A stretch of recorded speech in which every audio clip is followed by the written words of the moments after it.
Hi, you're on the Reddit Confessions channel. The front door didn't creak. It screeched, like it was protesting her return. It was 4:11 a.m. She stumbled in, barefoot, mascara dragged halfway down her cheeks like a horror mask, smirking as if she had just broken some private record. And all she said was, "Don't ask. No apology. No guilt. No shame. I didn't ask. Not because I was above it, God, no. I didn't ask because I already knew. And what I knew was about to crush her." She stepped over my shoes in the hallway like I wasn't even real. Her perfume didn't smell like the one I gave her last Christmas. Her phone buzzed in her hand. Twice. She laughed. Not at me. Not even with me. It was like I was background furniture in my own home. So I sat there in silence. Not the noble kind. The kind where you're screaming on the inside but your lips forgot how to move. She went upstairs. I didn't follow. I stayed seated. I wanted her to think I was defeated. That's how I needed it to look. Because morning was coming. When sunlight spilled through the blinds a few hours later, she walked back down humming. Actually humming. Like this was any other morning, and she wasn't a walking confession waiting to explode. And then she saw it. Him. Sitting in my chair. Legs crossed. Calm. His face wasn't unfamiliar. It was burned into her memory. And beside him, her mother. Silent. Trembling.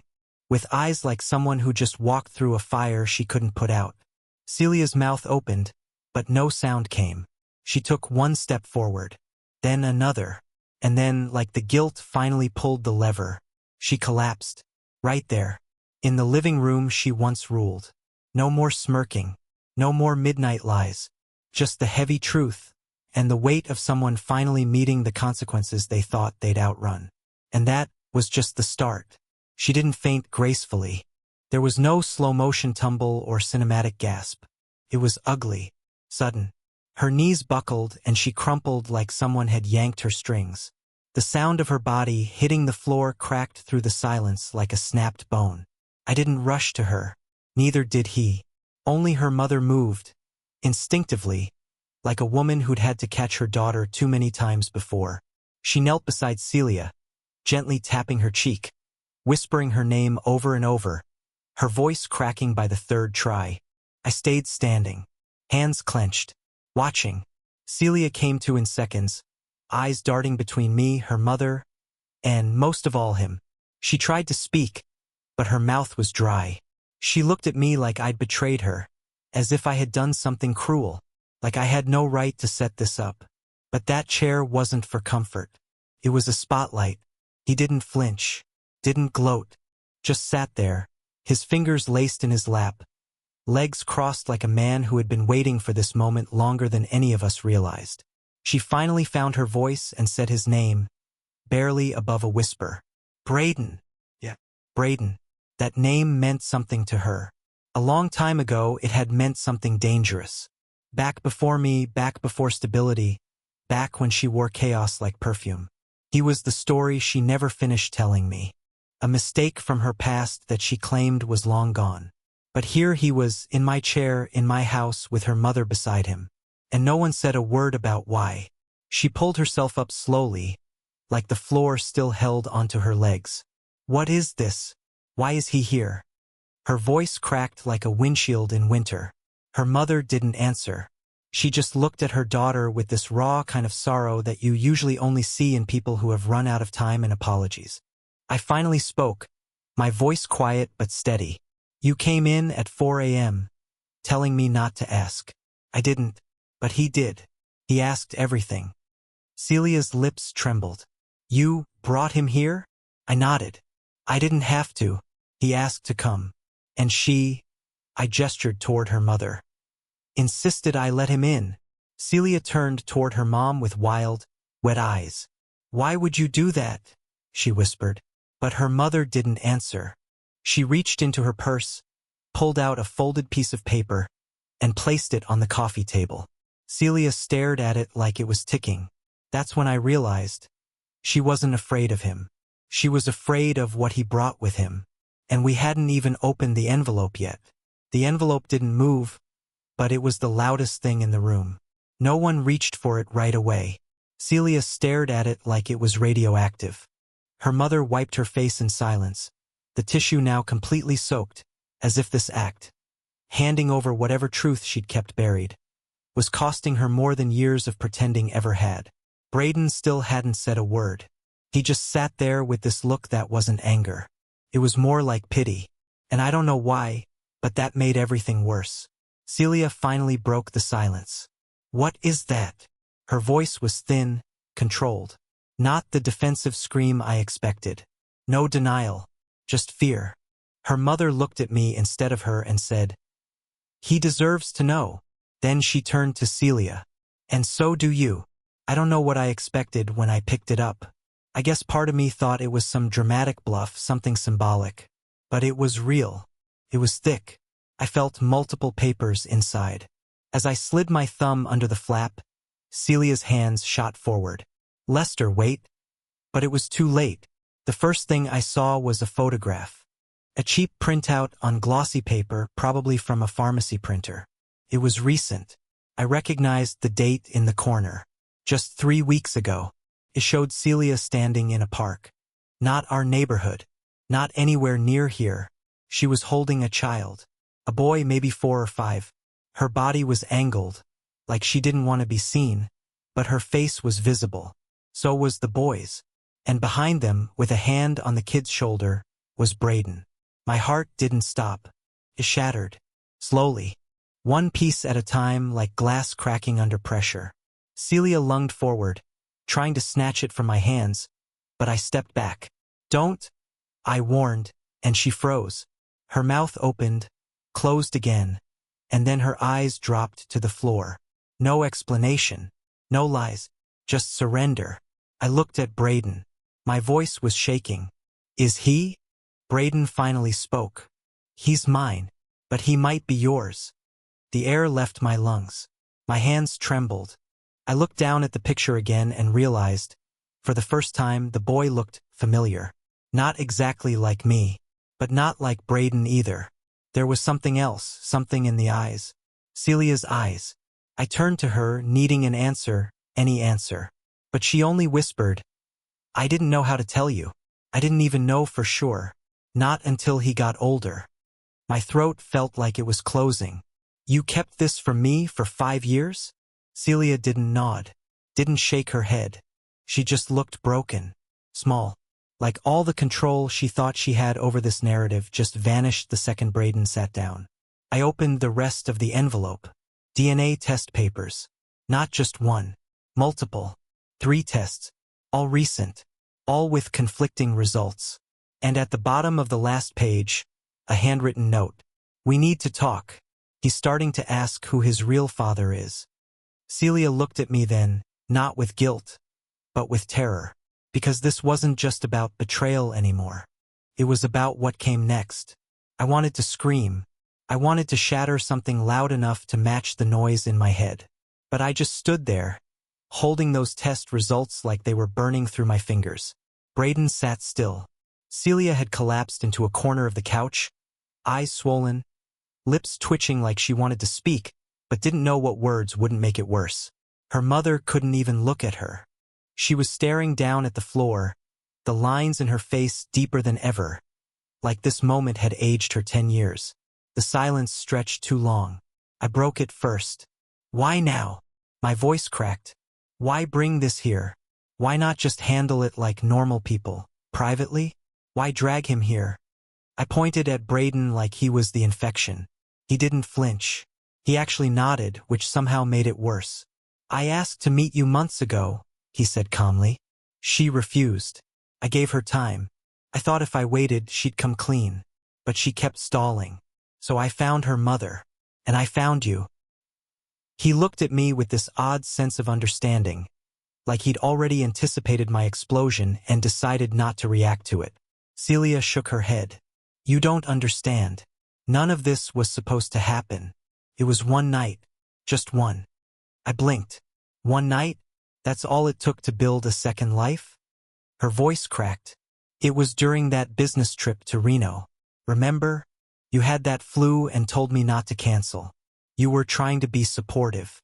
I I felt free for the first time in years. Her voice lowered into a whisper like she was choking on the confession. I didn't go alone. I sank into the armrest like the floor had tilted beneath me. So you lied to me while I was in bed, sweating through our sheets, and ran off to be with him? It wasn't like that. Then explain it, I snapped. But she couldn't, because it was like that. And her silence screamed it louder than anything she could have said. Braden cleared his throat. I didn't come here to fight. I came here because the kid's starting to ask questions. He looks at me, calls me Uncle Bray. He knows something's off. And if he's mine or yours, he deserves the truth. I turned to Celia. You said the results were conflicting. What does that mean? Did you tamper with them? No, she said, eyes wide. I did two behind your back. One with his toothbrush, one with a hairbrush. But both gave different answers. One said likely you, the other likely him. And the third one? That one was done properly. At a clinic. With all three of us there. I just haven't opened the results yet. She pulled a sealed envelope from her purse. It was pristine. No creases. Untouched. Why not? I asked, my voice almost breaking. Why carry around the answer to everything and just ignore it? Her eyes welled again. Because the second I open it, someone loses everything. And in that moment, I realized she hadn't just lied to us. She had lied to herself, thinking that as long as the truth stayed sealed, none of us would have to face the wreckage. But that was over now. I reached for the envelope, and this time no one stopped me. The moment my fingers touched that final envelope, time seemed to bend around it. It was heavier than paper should be, like the weight of years was pressed between the seal. No one breathed. Not Braden. Not her mother. Not even Celia. She had pulled her knees to her chest, trembling in a silence that wasn't just guilt. It was dread.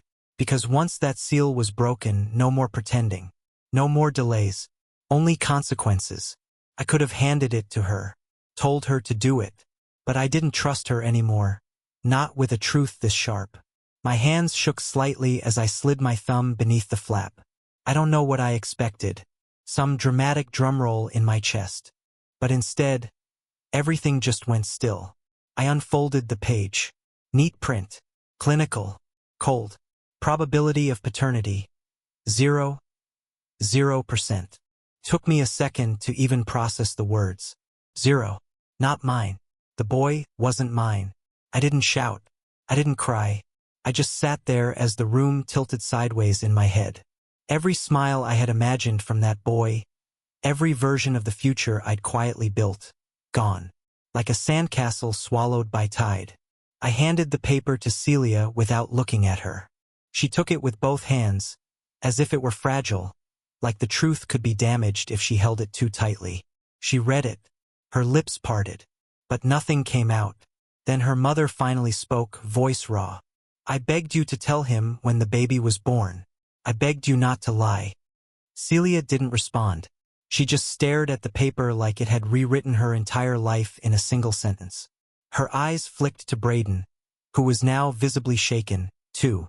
For years he'd been hovering in the shadows, unsure, unwanted, forced into silence by her refusal to admit what had happened.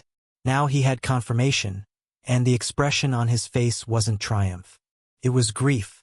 I thought it was Lester's, Celia whispered at last. I really did.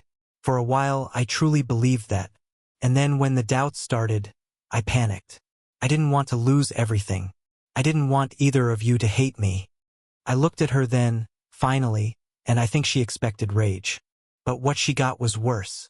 Too late, I said. You didn't just lie. You let me think I was a father. You let me carry that weight for 5 years, while the real one sat alone wondering if he even had a right to care. You stole something from both of us. She looked like she wanted to argue, but there was nothing left to defend. Braden leaned forward. I want to be in my son's life. Officially. I'll take responsibility. All of it. Celia panicked. You can't just decide that now. He doesn't even know you like that. We have to talk about this privately. I stood. You don't get to make decisions anymore. You had your chance. You wasted it. Her mother nodded solemnly.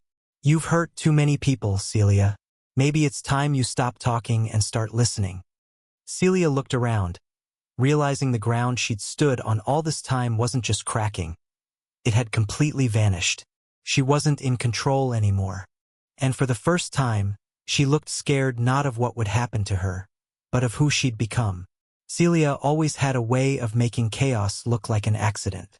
She used to joke that she was just bad with timing.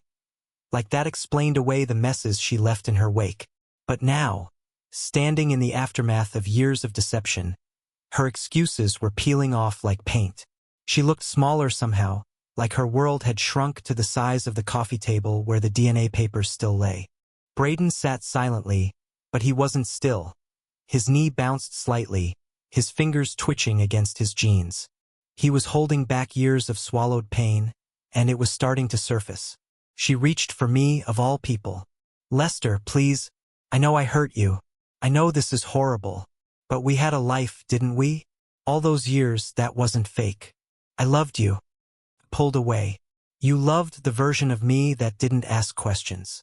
The one who stayed quiet while you disappeared for hours, came back at 4 a.m. smelling like secrets, and told me not to ask. And I didn't. I let you build that illusion because I didn't want to see the cracks. That's not love, Celia. That's manipulation. Her lips trembled. I just didn't want to lose what we had. But we never had it, I said, voice sharp. You were sharing it with someone else the entire time. Braden finally spoke, but not to her. Where is he? The question was direct. No anger, just purpose. Celia blinked. What? The boy. Where is my son? Her shoulders stiffened. He's with a friend. I didn't know this was all going to blow up today. I thought maybe I could ease into it. Braden shook his head, standing. No more easing. I want to see him. Today. Her panic surfaced again.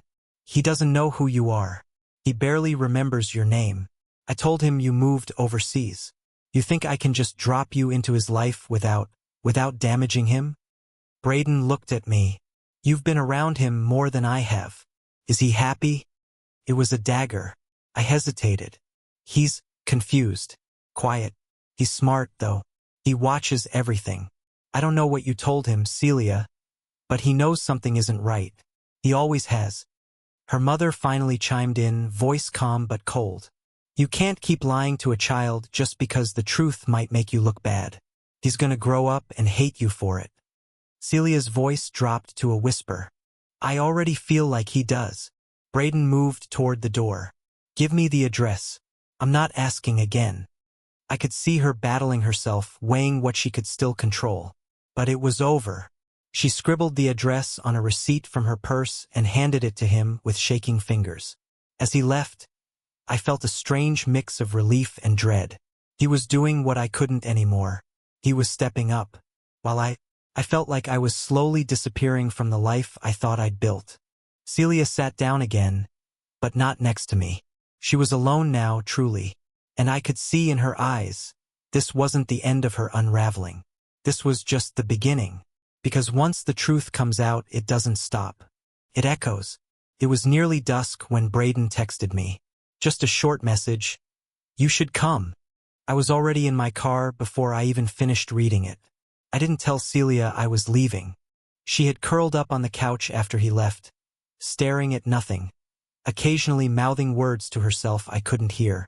It was like watching someone rehearse for an apology they knew would never be accepted. I didn't care anymore.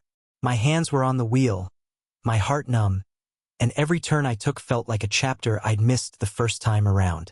The house Braden gave me the address to wasn't familiar. It was a modest little place on the edge of town, the kind people rent when they're trying to rebuild something they lost. I saw his car in the driveway, and through the window, a silhouette of a small boy moving around like he didn't know he was being watched. And then I paused. Something about the way he moved, his hands, his posture. It hit me in the gut. That child looked like me when I was 5. I know it doesn't make sense, the test was clear, but there was this flicker of recognition I couldn't shake. Braden answered the door before I knocked. His face said everything I needed to know. Not relief, not pride, Just this quiet kind of heartbreak. He stepped aside. I walked in. The boy was sitting on the carpet with a plastic truck, knees tucked under him, face smudged with some kind of chocolate or marker. I couldn't tell. When he looked up, I swear my breath caught. Those were Celia's eyes. But the expression, it was one I'd seen in my mirror every day for years. Quiet, wounded, curious.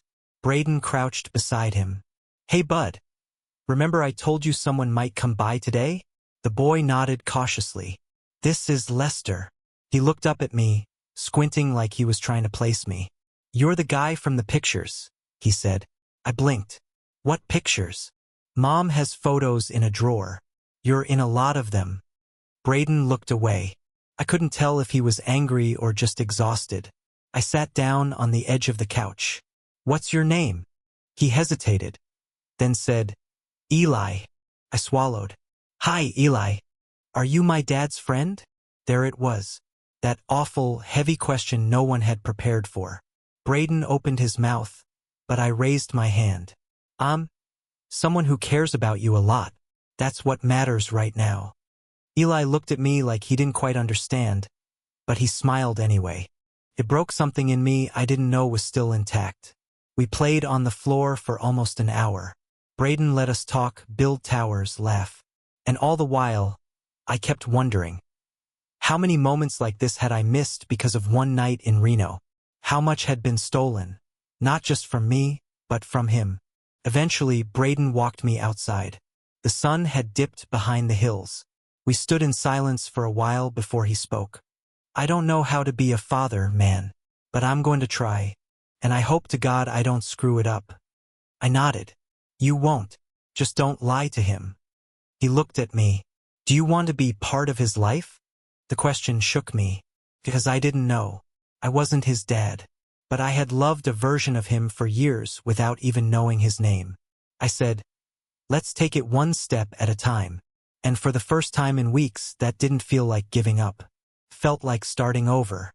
When I got home that night, Celia was still in the same spot, curled up on the couch with a blanket pulled to her chin, the DNA results still sitting where I left them. She didn't look up when I came in. The room smelled like lavender and stale silence. I stood in the doorway for a moment, watching the woman who had once been my whole world shrink into someone I barely recognized. She finally broke the stillness with a whisper. "Is he okay?" I didn't sit. I didn't come close. "He's more than okay. He's smart, kind, and he deserves every truth we never gave him." She nodded slowly, biting her lip. I messed everything up. There was nothing left to argue about. No more yelling, no more tears to wring out. Just a strange kind of calm. "Yeah," I said. "But now you get to do something different with the pieces." She looked at me with wet, tired eyes. "Do I still get to be his mother?" "That's not my decision anymore," I replied. "But if you love him like you say you do, then prove it. Be honest. Be consistent. Show up." We sat there in silence, the space between us filled with all the things that would never be fixed. Then I stood and walked to the kitchen table, where I'd already left a small manila folder. My final piece of closure. Inside was everything she'd need to start fresh. The signed separation papers, the house transfer, and a letter I'd written weeks ago, back when I still thought she might save us. "I'm not staying here anymore," I said as I slid the folder toward her. "I've been offered a place up north. Small town, quiet life. It's not much, but it's mine. And for once, I'm going to stop waiting for someone else to decide what I'm worth." She didn't fight it. She didn't beg. Maybe because she finally understood that this was the consequence. Not punishment, just distance. Peace. Truth. The next morning, I packed the last of my boxes, walked through the house one final time, and didn't feel a single pang of regret. I left her a note on the fridge. "I hope you find what you were looking for all along. Just don't lose Eli again." As I pulled out of the driveway, I passed Braden's car. He gave me a short nod. In that moment, there wasn't anger between us. Just two men trying to rebuild something real from the ashes of what Celia had buried. Maybe we'd never be friends, but we both cared about Eli. And maybe that was enough. Weeks later, I got a photo in my inbox. Eli, grinning wide, holding up a paper airplane with Lester written in crayon on the wing. The caption from Braden read, "He says he wants to visit you soon." And just like that, my heart cracked open. But this time, not from pain. From something that almost felt like hope. Thanks for following this journey to its end. Sometimes, walking away isn't failure. It's the first step to freedom. What part of this story hit you the hardest? Drop a comment and share the moment that stuck with you most. And don't forget to subscribe for more stories right here on Reddit Confessions.